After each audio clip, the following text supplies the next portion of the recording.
বাংলাদেশে গণতন্ত্রের সংকট সমাধানে বিকল্প দৃষ্টিভঙ্গি জরুরি।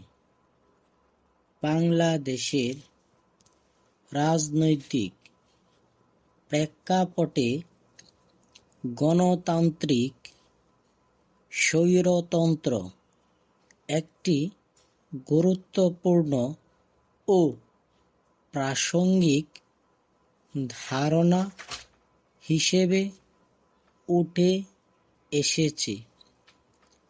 স্বাধীনতার পর থেকে এখন পর্যন্ত এ দেশে গণতন্ত্রের আড়ালে স্বৈরতন্ত্রের চাষাবাদ হয়েছে দেদারসে।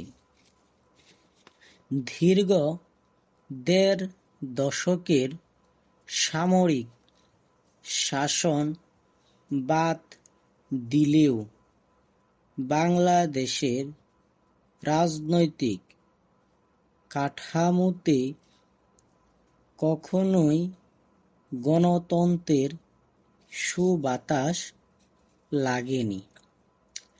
প্রায় প্রতিটি দল গণতান্ত্রিক কাঠামো বজায় রাখার প্রতিশ্রুতি দিয়ে সরকার গঠন করলেও সময়ের সাথে সাথে হয়ে উঠেছে স্বৈরাচারী এককেন্দ্রিক ক্ষমতা চর্চায় উন্মুক্ত হয়ে উঠেছে নির্বাচিত সরকার প্রধানেরা চেষ্টা করেছে প্রতিপক্ষের উপর দমন পীড়ন এবং গণমাধ্যম ও বিচার ব্যবস্থার উপর নগ্ন প্রভাব বিস্তারের।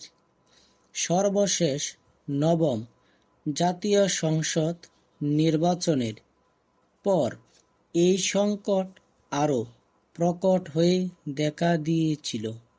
দীর্ঘ ১.৫ দশকের সামরিক শাসন এ দেশের আপামর জনগণকে গণতন্ত্রের কথা প্রায় ভুলিয়ে রেখেছিল। শুধু ১.৫ দশক বলাটাও ভুল হবে, কারণ স্বাধীনতার পর বঙ্গবন্ধুর বাকশাল কায়েমের প্রচেষ্টাকেও এ দেশের বিজ্ঞ সমাজ গণতন্ত্রের আড়ালে স্বৈরতন্ত্র বলেই মনে করেন।